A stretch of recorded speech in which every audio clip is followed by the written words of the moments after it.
2 அணில்கள் மரத்தில் ஏறி ஓடி விளையாடிக் கொண்டிருந்தன. அதில் ஒரு அணிலுக்கு கடவுள் பக்தி அதிகம்.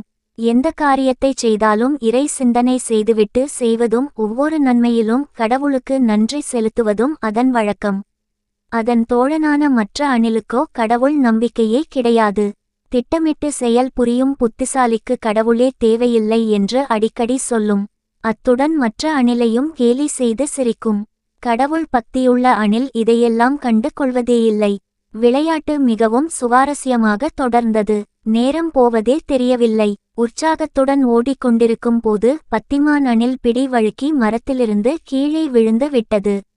காயம் எதுவும் படவில்லை என்ற போதிலும் கொஞ்சம் வயிற்றில் அடிபட்டு வலித்தது. பெரிய ஆபத்திலிருந்து என்னை காப்பாற்றிய கடவுளே, உங்களுக்கு நன்றி என்றது. இதை கேட்டதும் மரத்தில் இருந்த அணில் சிரியென்று சிரித்தது. கீழே விழுந்து மண்ணை கவ்வினாலும் உனக்கெல்லாம் அறிவே வராது. உன் கடவுள் எதுக்காக உன்னை தள்ளி விட்டார் என்று கொஞ்சம் அவர்கிட்டேயே கேட்டு சொல் என்று சொல்லி மீண்டும் கிண்டலாய் சிரித்தது.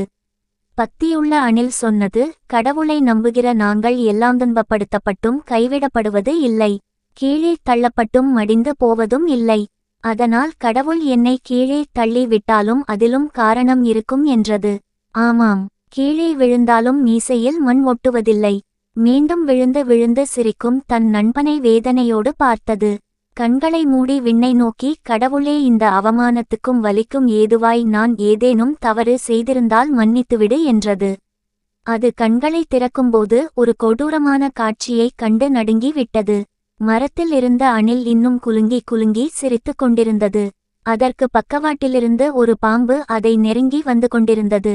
உன் பக்கத்துல பாம்பு என்று மரத்தின் கீழிருந்து கதறுகிற சத்தம் அதன் காதில் ஏறவில்லை. கண்ணிமைக்கும் நேரத்தில் பாம்பு மரத்தில் இருந்த அணிலை லபக்கென்று கவ்விக்கொண்டது. தன் தோழன் மரத்திலிருந்து தவறி விழுந்ததற்கும் கூட ஒரு காரணம் இருந்திருக்கிறது என்று உணரும்போது அது முழுமையாய் விழுங்கப்பட்டிருந்தது.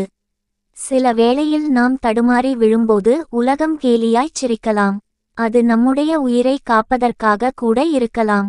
நமக்கு எது நிகழ்ந்தாலும் இறைவன் அதை நன்மைக்கு தான் செய்கிறார் என்பதை உணர்ந்து கொண்டால் வேதனைக்கு இடம் ஏது?